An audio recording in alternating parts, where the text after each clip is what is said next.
More than 3 million Americans filed for unemployment benefits the last week of March. That's more than quadruple the previous record in the history of the country. Yet in a matter of months, jobless figures like that, 3 million, could look small by comparison. Goldman Sachs estimates that later this year, America's unemployment rate could hit 15%. That would be the highest figure since the 1930s. That's almost 25 million people out of work. And Goldman's estimate is not even the highest one. Economists at the St. Louis branch of the Federal Reserve Bank are projecting an unemployment peak as high as 32%. That's 47 million people out of work. In case you're wondering, that is worse than the worst year of the Great Depression. Much worse, actually. At some point, coronavirus will be gone, but unfortunately, we could live with the crushing unemployment numbers for far longer. And that's a disaster for people, for individuals, for families. But it's also a threat to the stability of our country. Nothing makes a nation more volatile than huge numbers of people who don't have jobs. That's always true. So we need to do whatever we can to prevent that from happening. But here's the amazing thing. The federal government is doing its best tonight to make it much worse. Here's how. Today, April 1st, the Department of Homeland Security released 20,000 new H-2B visas for seasonal guest workers to come into America and take jobs in industries like landscaping, food processing, and resorts. Another 15,000 visas will become available next month in May. Now, these are bonus visas, by the way.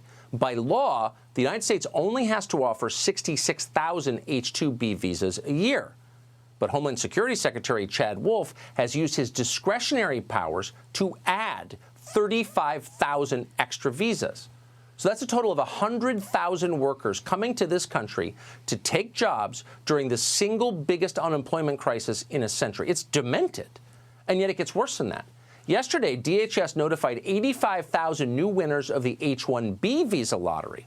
Today, those winners can begin filling out their full visa applications for jobs that will begin in October. That's just when unemployment could be at its peak and coronavirus could be making a comeback as the weather cools. Those are the forecasts. H-1B visas are supposed to allow companies to hire foreigners with extraordinary skills that simply don't exist in the American workforce. It's a fraud, of course, a well-documented fraud. In practice, the visas are used to import tens of thousands of tech workers from India so Silicon Valley can profit from a cheaper workforce. Nothing against the workers, but they're taking jobs that would go to Americans. The big winners in this scheme are companies like Apple, Google, and IBM, which take in hundreds of H-1B workers every year. At many companies, including AT&T, as we chronicled recently on this show, American workers are ordered to train their foreign replacements and then fired once they're no longer useful. This has been going on for a long time. It's always been disgusting. But now it's a threat to our country, and that's not an overstatement. In a year where tens of millions of Americans could be looking for work, our government is importing more than 150,000 workers from abroad. And that's without counting thousands of H-2A agricultural workers who will be coming as well. The president needs to stop this from happening, and he can. If President Obama was able to ignore existing immigration law and create DACA, and he did, then certainly the current president has the power to cut legal immigration in order to protect the nation. And in fact, American law gives him explicitly this right. Here it is. This is from Section 1182F of Title 8 in the U.S. Code. Quote, whenever the president finds that the entry of any aliens or of any class of aliens into the United States would be detrimental to the interests of the United States, he may make a proclamation, and for such period as he shall deem necessary, suspend the entry of all aliens or any class of aliens as immigrants or non-immigrants, or impose on the entry of aliens any restrictions he may deem appropriate, end quote. It's very clear. And the Supreme Court just affirmed this law 2 years ago in the case of the president's travel ban.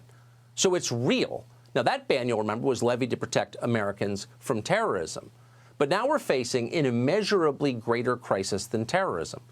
We're facing a global calamity that could wreck our economy, fracture our society, because that's always a byproduct of it, erode our rights, shatter our institutions, transform this country into a poor country, a has-been ex-superpower beholden to China. That could happen. Preventing that from happening is the most important test this president or any president in our lifetime will face. The time to placate corporate interests looking for low wages at all costs has passed. We need to stop this.